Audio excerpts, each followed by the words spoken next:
Hello friends, I'm Father Bryan Brooks, I'm the pastor of the Church of St. Benedict in Broken Arrow, Oklahoma. I'm here to offer another movie review, and the movies that I try to review are ones that deal upon issues of faith and virtue, whether or not it's an implicitly religious film or not. And the Summer Olympic Games in Tokyo begin later this week, so I thought it was fitting to offer a review of a movie that is about the Olympic Games of nearly a century ago, the Paris Olympics of 1924. And that film is Chariots of Fire. It was released in 1981. Yes, I know that was 40 years ago, and I went to see this when it came out in the theaters. And time flies when you're having fun. It's a dramatization of the true story of two British athletes, two men who are track runners. One is Harold Abrahams, the other one is Eric Liddell. The film is one of those period pieces it seems that the British do so well. And it also was a sleeper hit of that year and actually was nominated for 7 Academy Awards and won 4 of them, including Best Picture. Now, you may have never seen Chariots of Fire, but you probably have heard the soundtrack.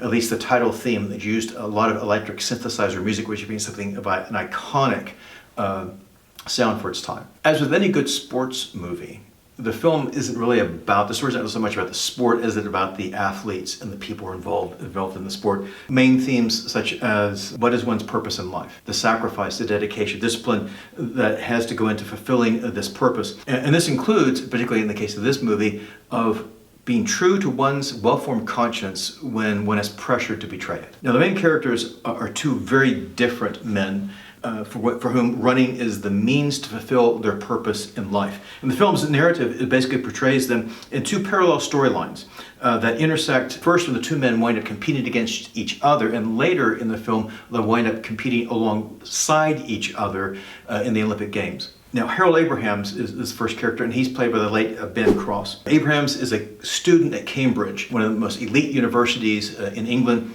so it's kind of easy to maybe write him off, at least initially, as a child of privilege. But he's also the son of Eastern European Jews, and therefore he's subject to anti-Semitic bigotry. He's always reminded that he's going to be an outsider. He says, I'm allowed, they bring me to the water, but they will not let me drink. He goes to the best schools, the best circles, but always these little hints that you're not really one of us. And because of this, Abraham's the character in the film. There's an intensity to him. He's a driven personality, and his purpose in life is to prove that he is a true Englishman.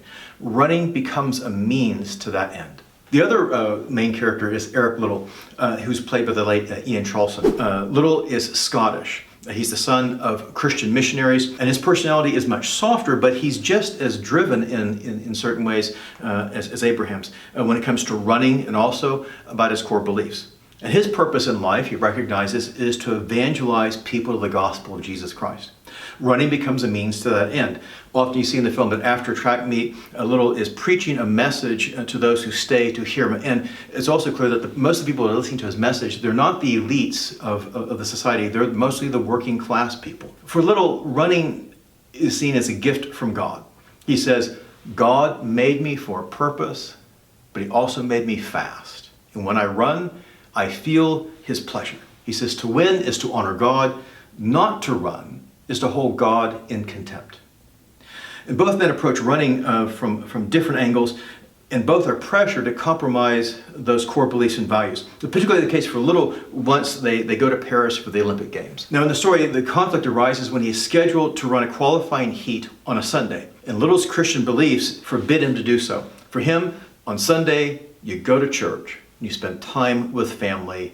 That's it. You don't go to work, you don't go shopping, you don't play games, even if it's the Olympic Games. Now, you don't have to share Liddell's interpretation of scriptures to appreciate his courage and also his dilemma. He spent years preparing for the Olympics, and now what's going to happen? Now he's put in this conflict.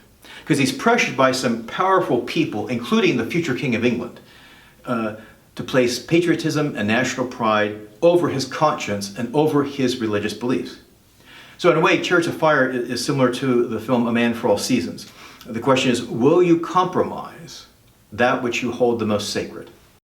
Some things I like about this movie. First, remaining true to your beliefs. The theme also, another thing I like about it is the theme that life has a purpose. And God gives us the ability to fulfill that purpose. Our God-given talents are to be used for a greater good. In the case of Abraham's, it's his weapon against bigotry. For little, it is to be able to connect with people and to evangelize them to the gospel. And this requires sacrifice. It requires dedication. It doesn't just happen. We are called to cooperate with God's grace. Actually, the title of the film comes from a hymn called Jerusalem, which is sometimes seen apparently the second national anthem of Great Britain. And the words were written by the English poet and Christian mystic William Blake in the early 19th century. And also in which Blake is making reference to the prophet Isaiah. And you actually hear that hymn played at the very end of the movie. Something else I like about the movie. The performances are all solid. This includes the supporting cast, which includes Ian Holmes, who plays Abraham's professional coach, who becomes very much his mentor, almost like a father figure for him. Another member of the supporting cast is Alice Kriege, who plays Abraham's girlfriend. She does a lot to support him, but also to challenge him. There's a point in the storyline where Abrams loses a race, which has never happened before, and which really throws him into this big crisis. He's about ready to quit. He says, if I can't win, then I won't run. And her response is, if you don't run, you can't win.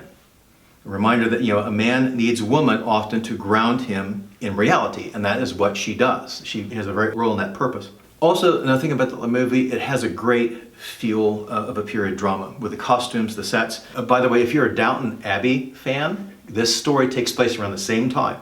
And also, look at it this way, when it comes to historical period pieces, if a movie is going to be set in a historical period, then it had better have you believing that it's taking place in that period. Otherwise, don't bother. Something else to comment about is about the editing. A lot of the running scenes are shown in slow motion, and also kind of piece the race together, kind of pieces are replayed. Now, this led the film at sometimes being parodied, and also that some people find this to be annoying or disjointed editing. I'm fine with it. I'll go this way. It only takes about 10 seconds to run 100 meters, or even less now in the Olympics. So how many times can you show that, 10 seconds of a race, and make that interesting?